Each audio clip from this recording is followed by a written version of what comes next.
Un visage restera à jamais attaché au projet de loi qui ouvre le mariage et l'adoption aux couples homosexuels. Ce visage est celui de Christiane Taubira, une ministre de la Justice qui revient de loin, raillée par l'opposition il y a quelques semaines encore. Elle est devenue un atout pour la majorité. Jawar Nadi, Fabienne Blévis.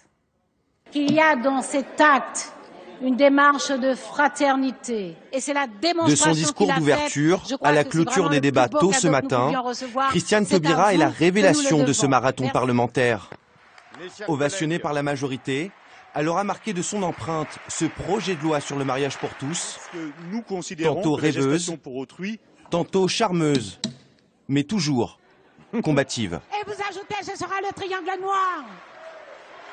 C'est inqualifiable.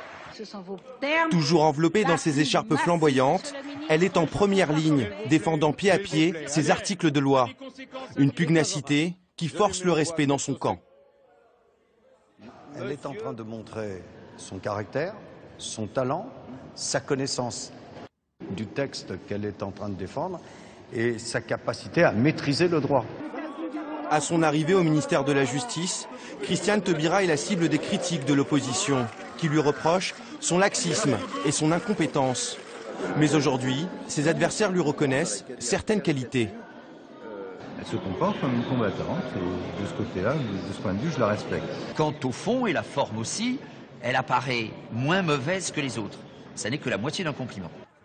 Celle que l'opposition décrivait comme le maillon faible est devenue un maillon fort de la majorité.